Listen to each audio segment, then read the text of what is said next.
All right, gonna show a couple of the highlighted features in the latest Sention update. So the first one we're excited to share is gonna be a new type of report generation. So you'll notice you'll have 4 options across the top now. We're gonna specifically focus on the PDF export option here.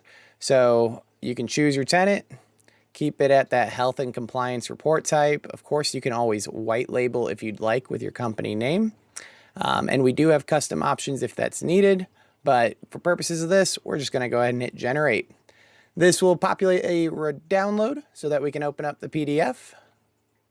And we can see a little bit of a new graphic here. This is intended to be more of an executive summary. So in this example, this is going to show all of the endpoints in that tenant that we created the report from. What we noticed at Sention is something really critical and honestly not that surprising, but it's the fact that CIS compliance is not going to be 100% for everybody. So on the outer rim of the circle, that is going to be compliant and non-compliant with CIS. But the inner ring is where things get a little bit more interesting. So you can see this pivot table over here that'll give a little bit more of an explanation. But it is very true that you can be non-compliant with CIS, but healthy and on target with your company security choice. So again, the green is going to be aligned to your business standard, your company risk profile, your baseline that you chose Sention to enforce, not necessarily compliant with CIS, although most of it is. Additionally, we have the unmanaged option where Sention won't actually change the policy, manage the policy, or look at the policy. And you can see here those 13 that are unmanaged are non-compliant, and if some of the unmanaged ones are still compliant. And then the last one that's important to note is off-target and drifted. This is telling me that there's 2 policies that are drifted and not aligned to what Sention said the policy should be. This again is that kind of area you have to do potentially a little bit of manual investigation to determine why Sention isn't inputting the policy that's supposed to be there. This is rare and should be handled in a prompt enough effort.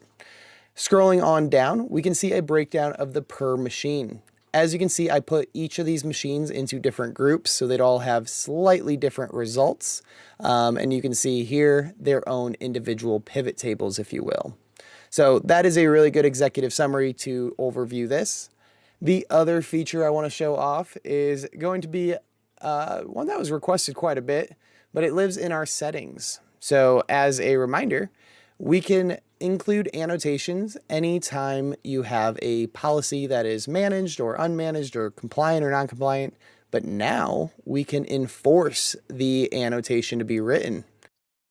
So to demonstrate this, I'm going to go ahead and go into my tenant where I had those machines and click on in.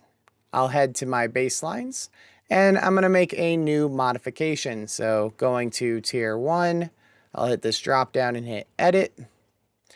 I'm going to choose to search for a policy just like NTLM that populates for me. And let's go ahead and do LAN manager. Why not? So you can see here it is compliant with no annotation. As soon as I change this to a non-compliant option, I now am forced to annotate something here and I can't move on without doing it. So that is going to be for anything that's non-compliant. So even if I did a custom option that is something different, this is still going to be non-compliant and I must document. And now you can see since that documentation has been made, we can save that and move on. That same behavior is aligned if we were to hit no. That is going to require it there as well. Wow. So very excited to show off those 2 features. Outside of that, there are much more technical tweaks and speed enhancements, but that will be for another time. Thank you so much.